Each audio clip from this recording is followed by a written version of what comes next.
বিসমিল্লাহির রহমানির রহিম।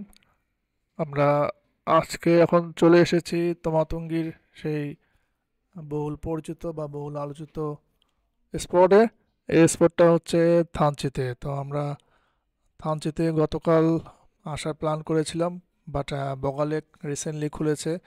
আমরা এটা খবর পেয়েছি এবং অনেকে জানি যে 33 মাস পরে বগালেক খোলার কারণে ঈদের পরে একটা বিশাল আহ, বাইকারদের একটা মিলন মেলা আমরা দেখেছি। তো আমরা সেই সময় আসিনি, কারণ ঈদের পরে অনেকটা জ্যাম থাকে এই স্পটগুলো।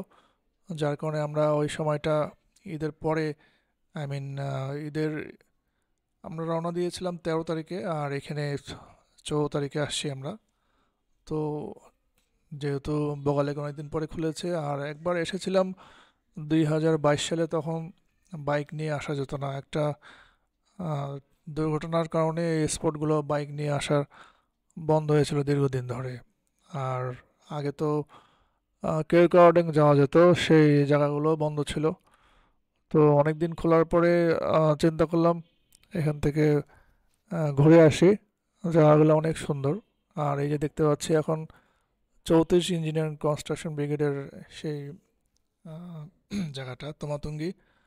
আর এখান থেকে আমাদের বাংলাদেশের যে তিনটা বড় সর্বোচ্চ উঁচু পাহাড় আছে, একটা হচ্ছে প্রথমত আছে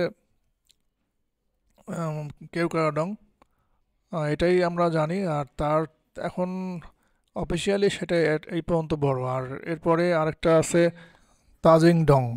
তাজিং ডং মোটামুটি অনেক উচ্চতা। আর সবচেয়ে বাংলাদেশের যে চূড়াটা আছে, পর্বত চূড়াটা, সেটা হলো সাফা হাফাং। এটা ওই আনঅফিসিয়ালি সবাই বড় বলে, কিন্তু এটা আমরা তো আসলে ওইভাবে যতটুকু জানি ইউটিউব দেখে বা নেটে দেখে।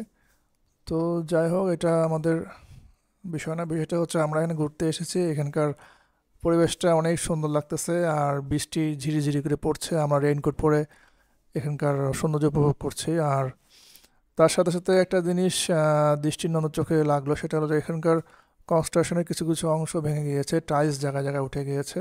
মনে হয় এখন এটা রক্ষণাবেক্ষণের সময় চলে এসেছে। তো আমরা এটা দৃষ্টি আকর্ষণ করছি, যারা এটা কাজ দেখাশোনা করেন তারা অবশ্যই দেখবেন, যেহেতু আমাদের এটা সম্পদ, আমাদের বাংলাদেশের ট্যুরিস্ট স্পটগুলোর মধ্যে এটা অন্যতম। তো আমরা এটা সুন্দরভাবে রক্ষণাবেক্ষণ করবো। তো ঠিক আছে, ভিডিওটা দেখার জন্য ধন্যবাদ।